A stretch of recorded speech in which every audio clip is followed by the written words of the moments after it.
నమస్తే. Welcome to social post. నేను మీ మాధురి. ఈరోజు మనతో పాటు ఉన్నారు ప్రముఖ ఆధ్యాత్మికవేత్త, గురుస్వామి బ్రహ్మశ్రీ చంద్రమౌళి వెంకటేశ్వర శర్మ గారు. నమస్తే గురూజీ. నమస్కారం. శరణమయ్యప్ప. గురుగారు, తండ్రి కానీ తల్లి కానీ చనిపోతే ఎవరైతే తలకొరివి పెడతారో వాళ్ళకి గుండు గీస్తూ ఉంటారు. అది ఎందుకు చేస్తారు? లేకపోతే చేయటం కుదరదా? యాక్చువల్లీ తల్లి కానీ తండ్రి కానీ చనిపోతే ఆ యొక్క పిల్లలు మగ పిల్లలుగా ఉన్నవాళ్ళు గుండు కొట్టుకొని చేయడం అనేది ఉంటారు. ఇంతకుముందు ఈ యొక్క కర్మకృతులంతా కూడా మగవాళ్ళు చేస్తారు. ఇప్పుడు ఆడవాళ్ళు కూడా కొంతమంది చేయడం మొదలుపెట్టారు. వాళ్ళకి సంతానం లేకుండా ఉండి శాస్త్ర ప్రమాణం ఉందా లేదా అనడం కంటే కూడా మానవత్వం అనేది అక్కడ ఉంది. ఓకే, కాస్త చేయాలని, ఇది చేసే తీరాలని కాదట. దానికి ఎలా ఉంటుందంటే ఈ శాస్త్రం ఉంటుంది, గరుడ పురాణంలో ఉంటుంది, కర్మ సమయంలో దేహ అలంకారం పనికిరాదు అంటారు. ఓకే.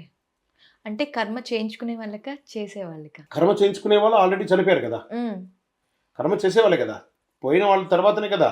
అంటే ఇప్పుడు మనం ఇప్పుడు షూటింగ్ కూర్చుంటే అలంకారంగా కూర్చుంటాం, కర్మ చేసేటప్పుడు అలంకారంగా చూసుకున్న ఎవరి కోసం ఆ యొక్క పితృదేవతలు, అరే వీడు నా కోసం కనీసం వాడి యొక్క గుండు గీయించుకొని ఒక ఇదిగా చేస్తున్నాడు కదా. శిఖ గుండు అనేది పక్కన పెట్టినా కూడా కొంతైనా ఉండాలంటారు. ఇలా శిఖ కొంతైనా ఉండాలంటే కొంచెం ఒక చిన్న 4 గంటలైనా ఉండాలి అని అంటారు.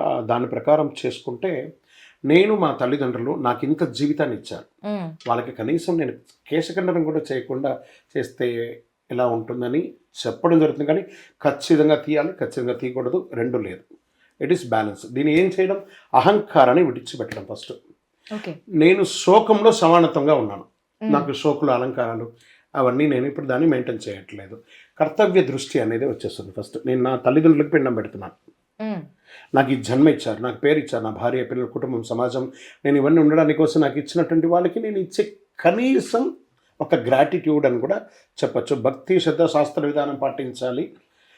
ఇక్కడ మీరు ఎంట్రుకలు తీస్తున్నారా, ఇంకోటో కదా, చనిపోయిన 13 రోజులు వాళ్ళతో కనెక్ట్ అవ్వండి. వాళ్ళకి చేయవలసిన కృతువులంతా కూడా కరెక్ట్గా చేయండి. సంవత్సరంలో ఒకరోజు వాళ్ళు వచ్చే అతిథి ఉంటుంది కదా, ఆ సమయంలో కాస్త శ్రాద్ధ కర్మలు చేయండి. ఆ దేవతలు మీకోసం ఎదురు చూస్తూ ఉంటారు. 1 సంవత్సర కాలం వరకు మాసి తిథి, ఊనమాసం, ఆంధ్రమాసం అని చెప్పి చాలా ఉంటుంది కదా, అవన్నీ కూడా వార్షికోత్సవం వరకు చేస్తుంటే వాళ్ళు వైదరిని దాటుతారట. ఓకే. ఆ వైదరిని దాటడానికి మనం చేసే ఒక చిన్న కృతువే.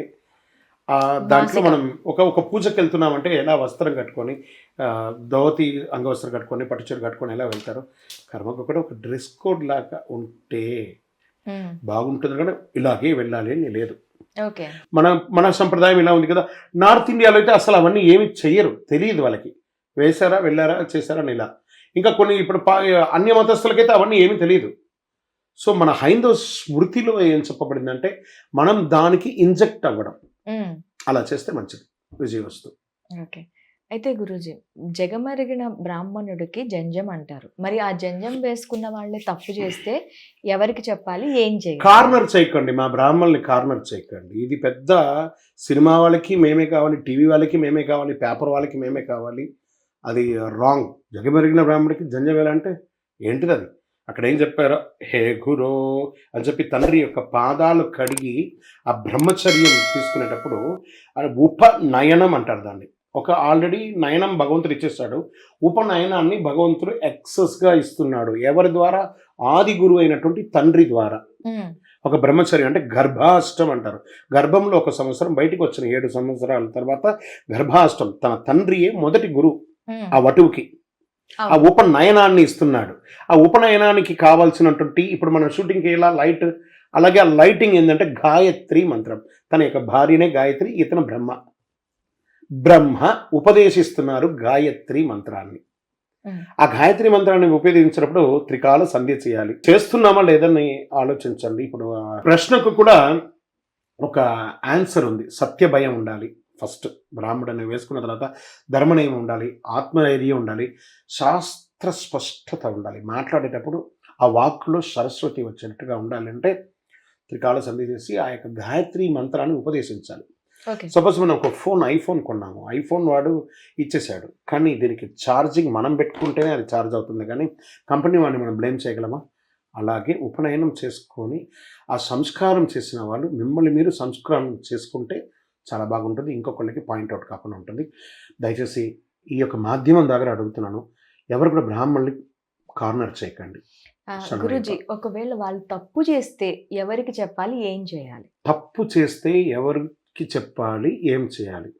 పైన ఒకటి చూస్తున్నాడని ఆయన చూసుకుంటాడు, మీరు మీడియాలో చెప్పకండి.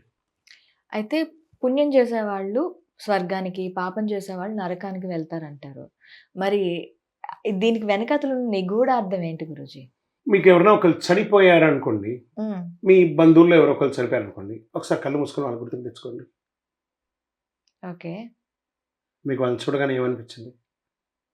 అయ్యో పాపం అనిపించింది. స్వర్గానికి వెళ్ళారు. ఓకే. ఒక చండాలుడు, ఒక రాక్షసుడు, ఒక దేశద్రోహి చనిపోయిన వీడియోస్ అవి ఇవి చూస్తుంటారు కదా, వాడిని ఒకసారి మా కళ్ళల్లో చూడండి, భయానకంగా ఉంటుంది. అప్పుడు వాడు నరకానికి వెళ్ళాడు. ఓకే. వాళ్ళని మనం స్మరించుకుంటే చేస్తున్నటువంటి శాస్త్రం ఒకటే చెప్తుంది, స్వర్గం నరకం అడ్రస్ కాదు, అవస్థ. మన వాళ్ళు గుర్తు చేసుకునేటప్పుడు మనసు శాంతిగా ఉంటే పుణ్య జీవితం, మనసు మండితే అధర్మ జీవితం. ఉపనిషత్తులు కూడా స్పష్టం చేస్తున్నాయి. ఒకరి గురించి మనం అనుకుంటూ ఉండగా మనకు శాంతి కలిగిందంటే దే ఆర్ గోయింగ్ టు స్వర్గం. వాళ్ళకి జమ్మా వీడు చచ్చాడ్రా అని అనుకుంటే అది నరకానికి వాడు వెళ్ళాడు. ఓకే.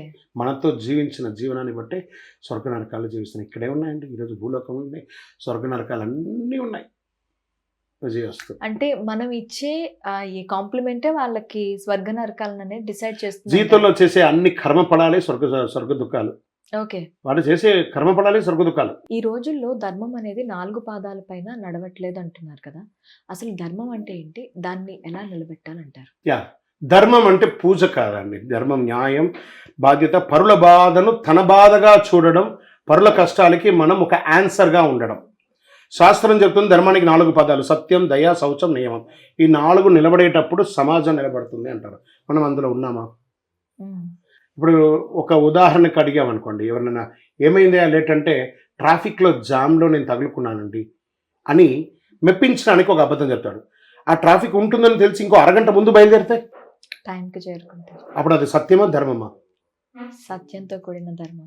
అక్కడ లౌకికమైనటువంటి ధర్మమైనటువంటి అబద్ధం చెప్పడం ఒక్కొక్కసారి ఎక్స్క్యూజ్. అదే అలవాటు అయిందంటే అదే నరకం.